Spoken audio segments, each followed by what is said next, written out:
இனியன் அவனது பாதி பயணத்தை கடந்து மீதி பயணத்தை தொடர்ந்து கொண்டிருக்கும் போது அவனது பாதுகாப்பிற்கு வந்து கொண்டிருக்கும் அவனது வீரர்களில் இருவர் பேசி சிரித்துக் கொண்டு வந்தார்கள்.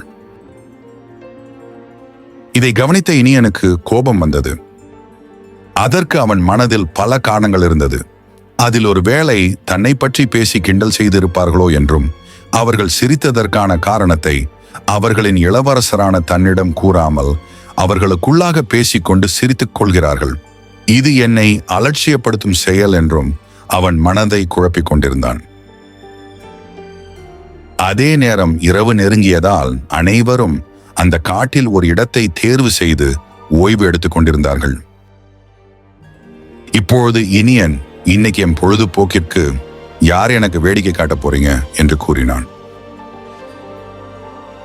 அதற்கு அங்குள்ள வீரர்கள் ஒருவரை ஒருவர் பார்த்து கொண்டிருக்கும் போது இனியன் இவர்கள் இருவரும் இன்றிரவு எனது பொழுதுபோக்கு என்று சற்று முன் சிரித்து பேசிக்கொண்டு வந்த அந்த இருவரை பார்த்து கூறினான். இனியனின் இந்த கட்டளைக்கு பின் அந்த இருவரும் இந்த முட்டாள் இன்றைக்கு என்ன செய்ய சொல்ல போறானோ என்று மனதில் நினைத்து கொண்டு எழுந்து நிற்கிறார்கள். உடனே இனியன் இவர்களின் மேலிருந்த கோபத்தினால் அவர்களுக்கு ஒரு விபரீத போட்டியை வைத்தான். அதாவது அவர்கள் இருவரையும் சண்டை போட வேண்டும் என்றான். அதற்கு அந்த வீரர்களில் ஒருவன், அரசே, நாங்கள் சண்டை செய்ய தயார், ஆனால் நாங்கள் இருவரும் சண்டை போட முடியாது. ஏனென்றால் நாங்கள் இருவரும் சகோதரர்கள். அதனால் எங்கள் இருவரில் ஒருவரை மாற்றி வேறு யாரையாவது மாற்றிக்கொள்ளட்டுமா என்று அனுமதி கேட்டான் அந்த இருவரில் ஒருவன். இதை கேட்ட இனியன் சத்தமாக சிரித்தான். ஏய் அடிமையே, இங்கே கட்டளைகளை நான் தான் கூறுவேன். நான் சொல்ற கட்டளைகளை செய்யறதுதான் உங்களை போன்ற அடிமை வீரர்களின் வேலை. இதை எப்பொழுதும் உன் ஞாபகத்தில் இருக்கட்டும் என்று சொல்லிவிட்டு சுற்றியுள்ள வீரர்களையும் முறைத்து பார்த்தான். உடனே அங்குள்ள அனைத்து வீரர்களும் தலை குனிந்து நின்றார்கள். பின் இனியன், நீங்கள் இருவரும் சகோதரர்கள் என்பதால் இந்த போட்டியில் சில மாற்றம் செய்திருக்கிறேன்.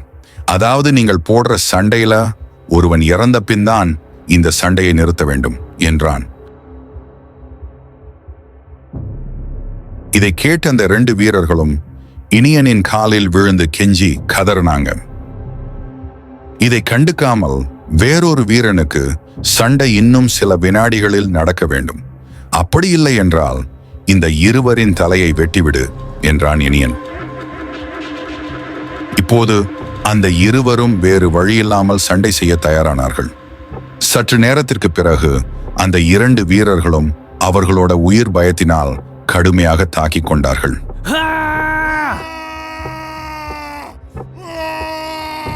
இதை பார்த்து இவர்களின் மேலிருந்த அந்த வன்மத்தை போக்கிக் கொண்டிருந்தான் இனியன்.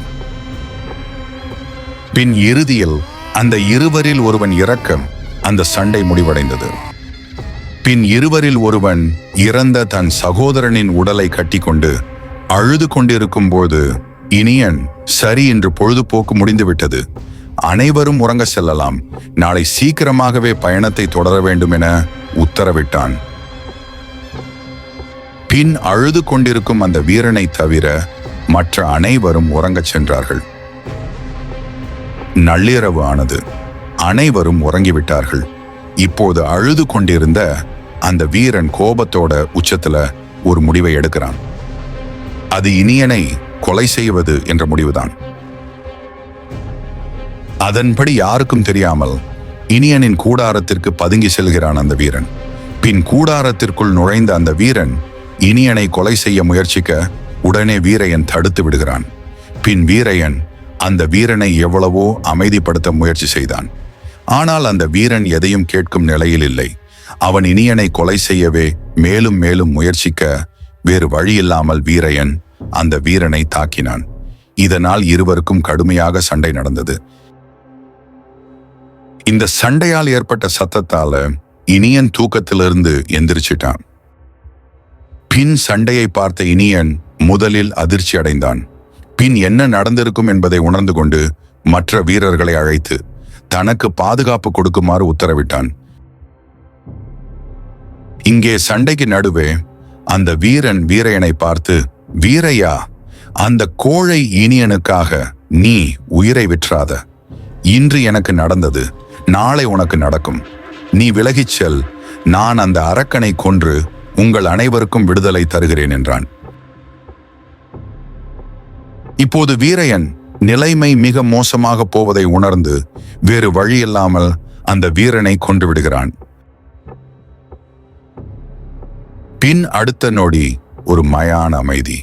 அங்குள்ள அனைவரும் சிலை போல் நின்றனர், இனியனையும் சேர்த்து. நீண்ட அமைதிக்கு பிறகு வீரையன் வீரர்களுக்கு நடுவே சென்று சத்தமாக, நான் என் ராஜாவான மாரவர்மனுக்கு அவரின் மகனான இனியனை காப்பாற்றுவேன் என்ற உறுதியளித்திருந்தேன். அதன்படி எந்த சூழ்நிலையிலும் இனியனை பாதுகாப்பேன்.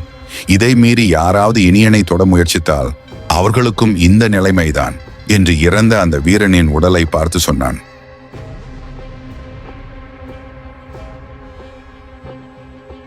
இதை அனைத்தையும் பார்த்த இனியன் வீரையனின் வீரம் மற்றும் விசுவாசத்தை கண்டு வியந்து நின்றான். அதே இரவில் விக்கிரமன் காட்டேரிகளின் வருகைக்காக காத்திருந்தான். நீண்ட நேரம் ஆகியும் காட்டேரிகள் வராததால் ஒரு வீரனை காட்டின் அருகே சென்று, காட்டேரிகள் வருகிறார்களா இல்லையா என்று பார்க்க உத்தரவிட்டான் விக்கிரமன். அதன்படி அந்த வீரன் காட்டிற்கு அருகே சென்றான். விக்கிரமன் அந்த வீரனின் பதிலுக்காக காத்து கொண்டிருக்கும் போது திடீரென காட்டிலிருந்து அந்த கிராமத்தின் நடுவே ஒரு பந்து போன்ற ஒன்று வந்து விழுந்தது. அது என்னவென்று சென்று பார்த்த விக்கிரமனுக்கும் மற்ற வீரர்களுக்கும் பேரதிர்ச்சியா இருந்தது. ஏனென்றால் விழுந்து கிடந்தது பந்து அல்ல, நோட்டமிட சென்ற அந்த வீரனின் தலை.